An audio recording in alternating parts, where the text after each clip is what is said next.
알고는 싶은데 읽기엔 바쁜 우리를 위한 독서 대행 콘텐츠 직독잡설 시작합니다.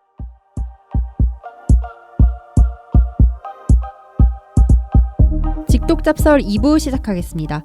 일단 저희는 디지털 화폐에 대해서 좀 살펴봤는데요. 어제는 그 디지털 화폐가 뭐고 그리고 왜 갑자기 이 CDBC라는 디지털 화폐를 만들자고 하는지 그 계기를 좀 알아봤는데요. 근데 여기까지 들어보면은 저는 궁금증이 생기는 게 그러면은 디지털 화폐라는 게 그러니까 종이로 된 화폐를 대체하는 거 말고는 뭐 딱히 달라지는 게 없는 거 아닌가요? 그러니까 그냥 그 숫자로만 나타나는 돈이 되고 우리가 만질 수 있는 현금이나 화폐가 없어지는 거잖아요. 그렇게 되면은 이게 전 세계가 그렇게 되는 게 가능한가요? 일단 우리나라부터?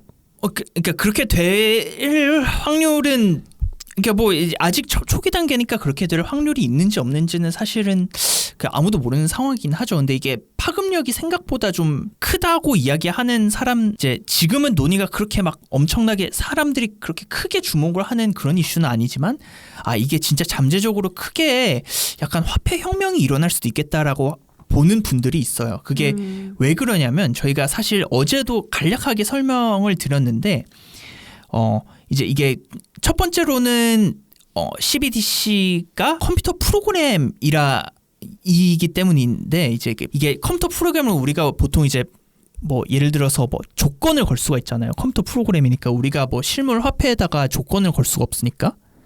그래서 뭐 예를 들어서 국가가 뭐 CBDC를 발행해서 사람들한테 돈을 나눠줬을 때 야 이거는 소상공인한테만 써.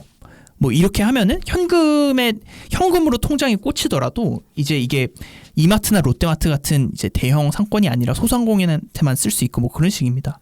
그래서 뭐 이런 조건을 걸게 되면은 이제 뭐 현금의 사용 범위를 제한을 할 수 있고 뭐 현금을 나눠주는 방식도 달라질 수 있다는 거죠.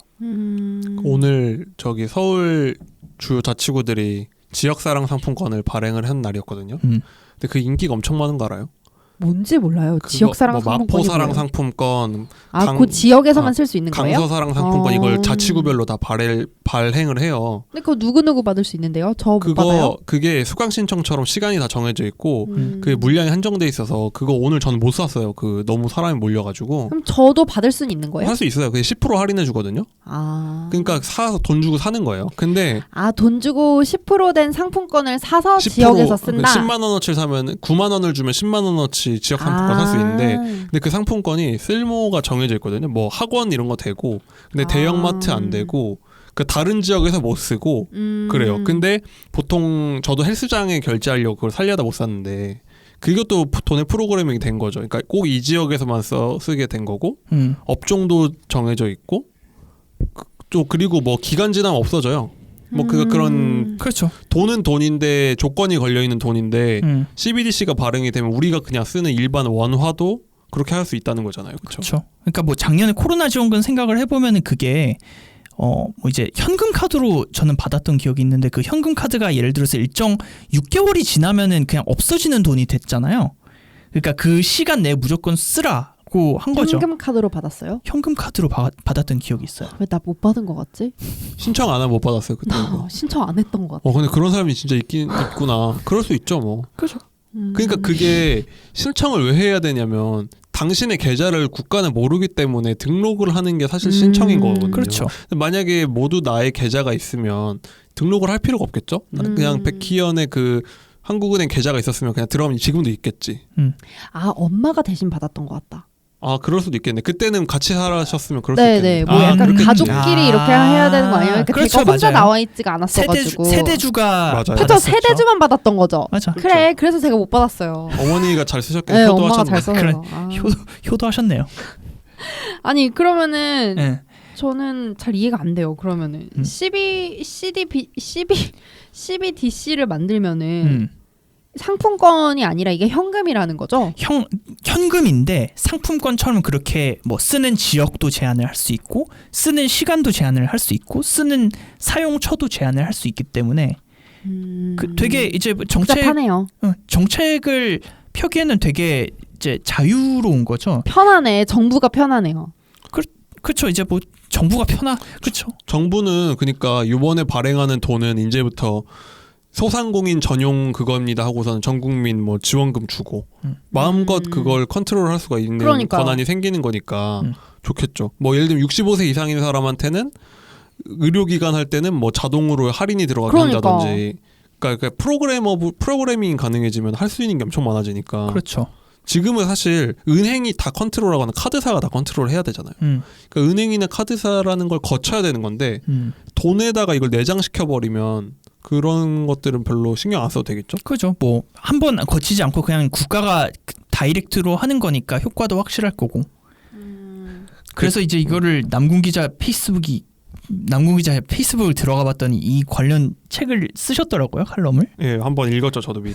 그래서 이게 저는 되게 인상적이었던 게 화폐의 영혼을 불어넣는다고 표현을 해서. 그렇죠. 이게 뭔가 지폐는 그냥 죽어있는 생물인데 그렇죠. 생물이 아니지 죽어있는 물건인데 이걸로 하게 되면 뭔가 살아있는 것처럼 여기저기 다니면서 뭔가 명령을 내릴 수도 있고 국가가 명령을 그때그때 내릴 수도 있고 그래서 저도 딱 고민하다가 이걸 어떻게 표현할까 하다가 좀 그런 느낌이 들더라고요. 뭔가 살아있는 돈으로 만드는 느낌? 그렇죠. 그리고 좀 그거 있잖아요. 그 무기 중에 옛날에 폭탄 개발했을 때 옛날에 그냥 빵 누르면 그냥 그대로 쭉 날아가 아무데나 떨어졌거든요.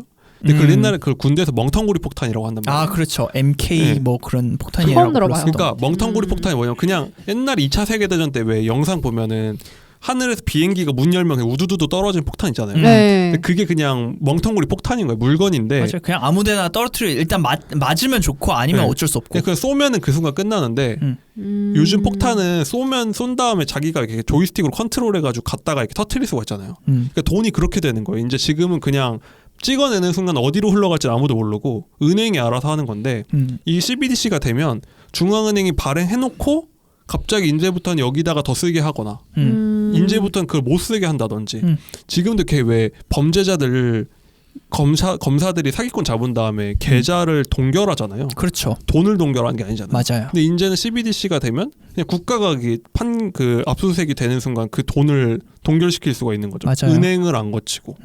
그러니까 뭔가 살아있는 돈을 만드는 것 같은 느낌이 왔어요.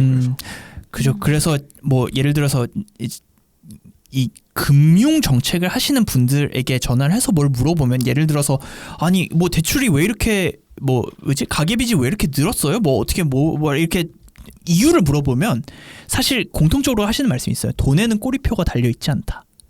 돈을 추적하기가 어렵기 때문에 뭐 인과 관계를 잘 파악을 추정을 할 수 있는데 강력하게 추정할 수 있는데 확실하지 않다는 거죠. 예를 들어서 뭐 A 계좌에 있던 돈이 B 계좌로 이동했다 이게 통계에 나타나는 건 아니니까요. 그냥 그 예를 들어서 이 사용처로 사용된 돈이 이만큼 증가했고 근데 동시에 뭐 여기에 사용된 이제 돈이 감소를 했고 그러면 아 이 돈이 여기로 옮겨갔나 보다라고 추정을 할 수 있는 거지. 그렇죠.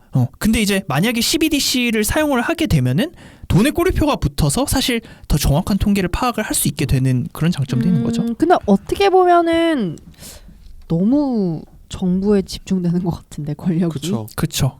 이게 CBDC의 정말 강력한 단점 중에 하나가 그래서 개인 프라이버시가 이제 없어지는 거 아니에요? 보장되지 않는다는 네. 거예요. 그러니까 뭐 이제 물론 이거를 무조건 익명으로 만들겠다라고 이제 뭐 중앙은행들은 얘기를 할 테고 지금도 그렇게 얘기를 하지만 어쨌든 기록은 남아 있을 수밖에 없고 맘만 먹으면 들여다볼 수 있거든요. 저도 이 책 읽었는데 웃겼던 게 그 중국 인민은행에서 이제 그 제일 앞서가 있으니까 네. 중국 인민은행 뭐 이강 총재인가 아무튼 인민은행 고위 간부가 나와서 얘기를 막 강연한 얘기를 책에 담겨지는데 자기들이 처음 그 얘기한 디지털 위안의 원칙 몇 가지 중에 세 번째가가 사생활 보호라는 거예요. 보호하는 그래서 그거 먹고 중국에서 참 그걸 해주겠다. 자기들 그걸 해주겠다는 거예요. 그러니까 근데 저는 이 얘기를 윤상원 기자가 계속 하는 걸 들으면서 저는 계속 중국이 떠오르는 거예요. 그렇죠. 중국이 사실 뭐 위챗으로 뭐 위치 추적이 다 되는 거는 너무 명확한 일이고 그들이 바이오 생체 인식 같은 기술이 너무 잘 돼 있어가지고 왜 CCTV로 다 사람 얼굴 구분해가지고 범죄자인지 아닌지 다 구분한다고 하잖아요. 그렇죠. 그러니까 그런 이런 게 디지털 화폐까지 발행이 되면은 더 확장되는 거라고 보여지니까 맞아요. 그건 전 좀 무섭다는 생각이 드는데요. 그래서 되게 반대하는 사람들이 이런 부분 때문에 되게 조심스럽게 반대를 하고 있는 부분이에요. 그래서 그 미국에서도 그 코로나 때 그 법안 중에 보면 이 책 초반에 나온 얘기인데 그 엄청 그 1조 달러 지금 풀려고 하잖아요. 그래서 못 받는 사람들이 나와. 미국은 그 수표주잖아요. 그 우편으로. 그리고 트럼프가 막 사인한 수표주잖아요. 근데 그게 말이 안 되는 것 같은데. 그래서 그때도 디지털 달러로 주자는 사람들이 있었는데 미국이 사실 그런 걸 엄청 경계하는 나라니까. 프라이버시를 되게 중요시하죠. 근데 제일 앞선 게 중국이라는 것만 봐도 그러니까 중국은 사실 이미 위챗페이로 다 이미 나라 관리하고 있으니까. 이미 끝났어요. 네. 그죠? 그러니까 이제 근데 이런 좀 선진국 민주주의 국가에서는 좀 이게 조심스러울 수밖에 없죠. 그래서 우리나라도 되게 그러니까 앞으로 만약에 이걸 언제 만들지는 모르겠는데 우리나라도 만들면 이 프라이버시 문제가 되게 크게 한번 대두가 될 것 같은 느낌이 저는 분명히 듭니다.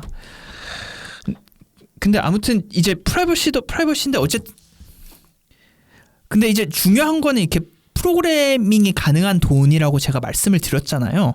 근데 사실 이 프로그래밍이 가능한 돈의 또 다른 장점이라고 해야 되나? 정부 입장에서는 중앙은행 입장에서는 이제 장점이라고 한다면 시중 통화량을 마음대로 조절을 할 수 있는 거예요. 그러니까 이제 시중 통화량을 좀 미리 말씀을 드려야 될 것 같긴 한데 이제 한국은행 같은 중앙은행이 사실 되게 존재하는 금과 옥조라고 해야 되나? 이런 게 사실 물가를 물론 이제 뭐 유일한 이유는 아니겠지만 물가 안정이 되게 큰 목표거든요. 중앙은행, 한국은행이 중앙은행으로서. 그래서 물가를 안정시키기 위해서는 이제 우리가 뭐 예를 들어서 은행이라던가 우리가 가지고 있는 돈이라던가 이런 시중에 돌아다니는 화폐량을 조절을 해야 되는데 이 화폐량이 왜 중요하냐면 예를 들어서 시중에 화폐가 너무 많으면은 화폐가 너무 흔하니까 물건 값이 올라갈 거 아니에요. 너도 가지고 있고 나도 가지고 있으면은 그러면 내가 가지고 있는 이 물건을 너한테 팔 거면은 당연히 뭐 돈이 이렇게 많은데 돈을 더 많이 받아야지. 이게 그렇게 뭐 흔하니까 돈이. 그러니까 시중에 돌아다니는 돈이란 얘기인 거죠. 시중 화폐량이라는 그렇죠. 게. 시중에 돌아다니는 돈의 양을 화폐량이라고 하죠. 근데 이제 이거를 그럼 화폐량을 어떻게 조절을 하지? 중앙은행이 어떻게 조절을 해야 되나라고 생각을 했을 때 몇 가지 도구가 있는데 그중 하나가 바로 기준금리입니다. 기준금리라는 거는 이제 한국은행이 뭐 우리은행, 신한은행, 뭐 국민은행 이런 시중은행들과 거래를 할 때 사용하는 금리거든요. 그래서 금리가 이제 좀 이거 되게 뭐 이제 지급준비금 뭐 이런 되게 복잡한 개념들이 있는데 사실 그걸 다 쳐내고 어쨌든 금리가 높을수록 시중은행이 뭐 한국은행에 지불하는 돈이 많아질 테고 이거를 상쇄를 하기 위해서 시중은행들은 그럼 우리도 뭐 너네들한테 돈 빌려줄 때 그러니까 일반 고객들한테 빌려줄 때 금리를 올릴래 이래서 대출금리가 올라가고 그러는 거거든요. 그러면은 시중 통화량은 당연히 더 줄어들겠죠. 기준금리가 통화량을 조절하는 것까지는 이해했어요. 네. 그러면 그게 CBDC랑 무슨 상관인지 모르겠어요. 그러니까 이제 설명을 드리자면 이제 기준금리가 어쨌든 통화량을 조절하는 그건데 기준금리를 올린다고 해서 갑자기 막 뭐 예를 들어서 백 기자나 남궁 기자가 가지고 있는 대출금리가 갑자기 빡 오르진 않잖아요. 기준금리 오르면 바로 한 6개월에서 1년 있다가 하죠. 있다가 보통. 천천히 이제 은행에서 올리게 되는 거잖아요. 근데 이게 왜 그러냐면 한국은행의 기준금리는 은행과 거래하는 할 때 사용하는 기준금리이지 뭐 일반 소비자들한테 이제 부여하는 금리는 아니란 말이죠. 근데 그러니까 금리를 올리거나 낮춰도 내 은행 계좌 예금이 바뀌지는 금리는 안 바뀌니까. 그죠. 그러니까 맨날 그런 거 뭐 금리 올렸다 내렸다 하는데 사실 나한테 당장 변하는 게 없거든요. 지금은 그렇다는 얘기인 거죠. 지금. 그렇죠. 근데 이제 만약에 CBDC를 사용을 하게 된다면은 좀 바뀌게 돼요. 원래 기준금리가 아까 남궁 기자가 말씀하셨듯이 이제 두 단계를 만약에 거치는 거 예를 들어서 은행과 한국은행이 거래하는 금리가 바뀌고 이제 시차를 거쳐서 시중은행이 소비자와 거래하는 금리가 이렇게 단계적으로 바뀐다면은 만약에 그 프로그래밍이 가능한 CBDC가 발행이 된다면은 그냥 한국은행이 직접 통화량을 조절을 할 수 있게 되는 거예요. 그러니까 지금은 이거 같네요. 요즘에는 그러니까 기준금리 그 기사가 사실 우리한테 와닿는 게 0.25%가 오르고 내리고는 올리면 우리하고는 그렇게 상관이 우리한테 상관없는데 그게 왜 그러냐면 은행을 한번 거쳐야 되는 거잖아요. 근데 여기 은행들이 기준금리를 신경 안 쓰기도 하는 게 요즘같이 금리가 낮으면 솔직히 별로 은행들 신경 안 쓰거든요. 그렇죠. 근데 은행들이 막 그럴 때가 있어요. 그 요번에 7월 1일 날부터 DSR 규제가 심해져서 차주별 DSR. 제 주변 직장인들이 6월 30일부터까지 막 아주 신용 파티를 벌였거든요. 다들 신용 대출 다 받아놓자 이러면서 막 미리 그랬는데. 받아놓자고. 네. 근데 은행들도 막 그걸 막 노를 젓는 거예요. 막 왕창 그 사람들이 그게 상품이니까.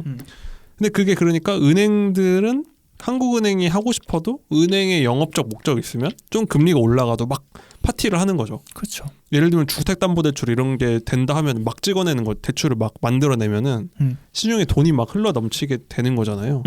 근데 이제 CBDC가 되면 그냥 내가 지금 CBDC 100만 원이 있었는데 오늘부터 갑자기 한국은행이 거기다가 뭐 마이너스 1% 금리를 먹인다.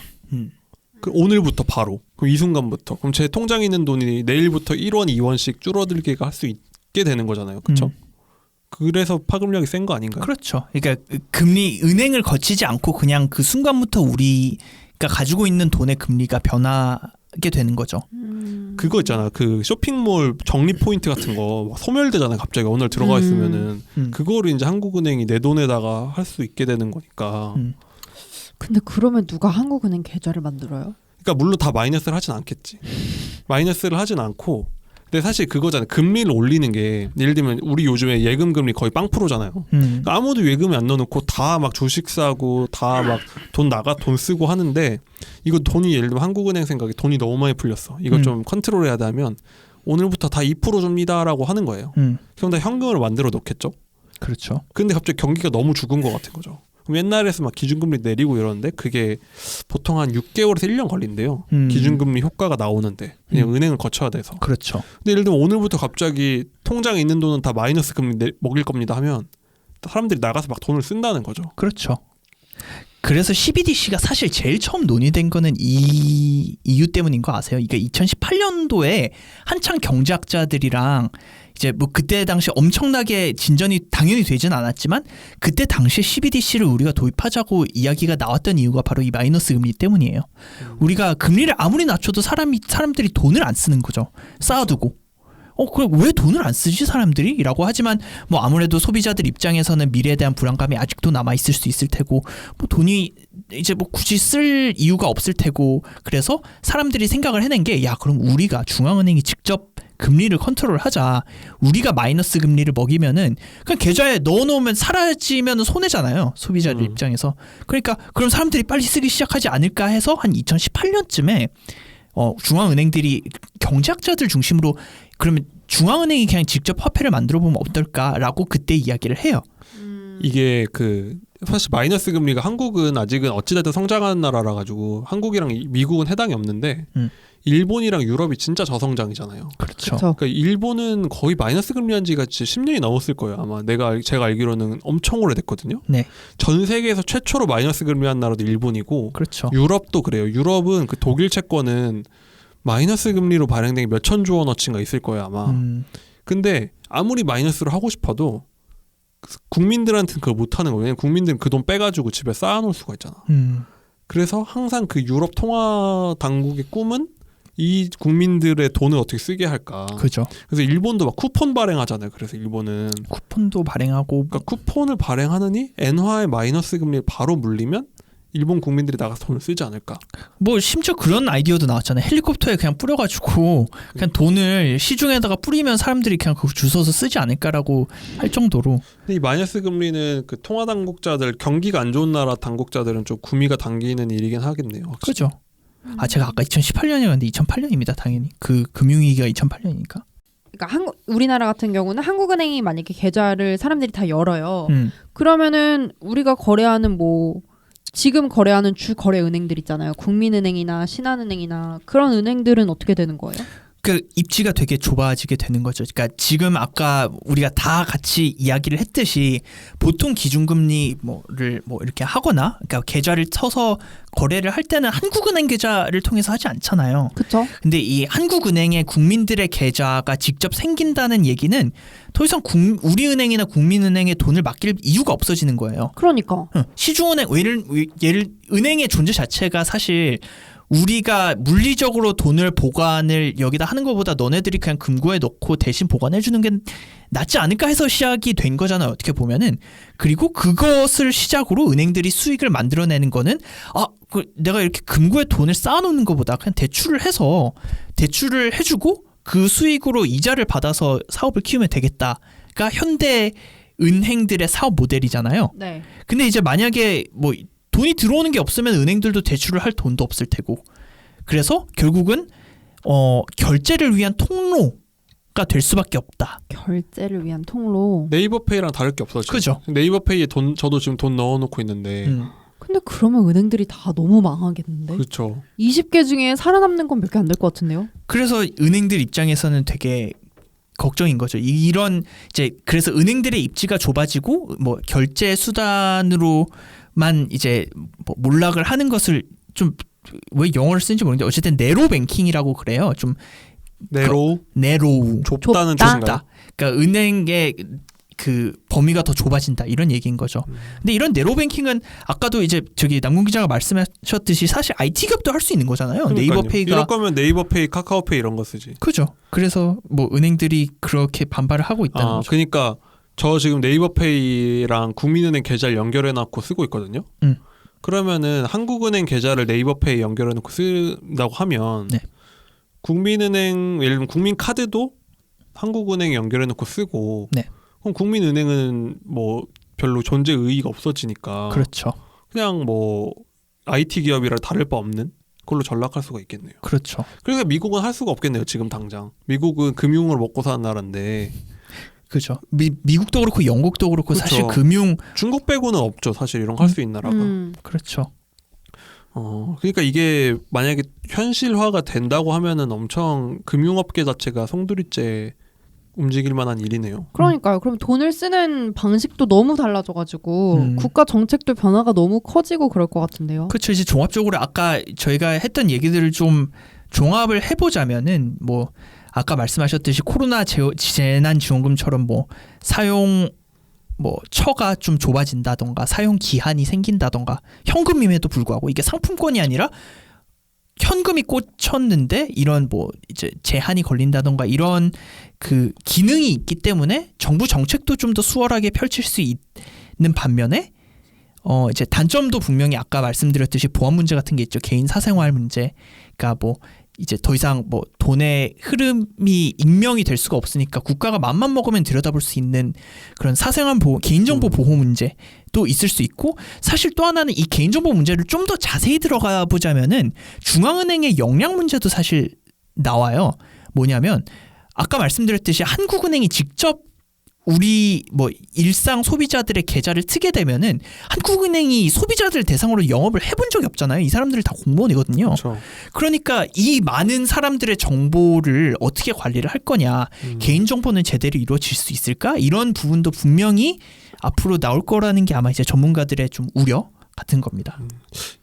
처음엔 이게 뭐가 다른 건지 몰랐는데 듣다 보니까 진짜 큰 변화를 가져올 수가 있겠네요. 그러니까요. 뭐 개인정보 보호 문제도 있을 것 같고 사생활 침해 문제도 있을 것 같은데 정말 중국이면 가능할 만한 일들이 막 벌어지는. 그러니까요. 이제 3부에서는 중국 얘기를 해주시는 건가요? 그렇죠. 이제 이게 사실 이 책도 책 제목이 화폐 전쟁인데 이게 왜 화폐 전쟁인지에 대해서 좀 말씀을 드리겠습니다. 좀 미국과 중국이 디지털 화폐를 두고 어떻게 싸우나 이런 내용이거든요.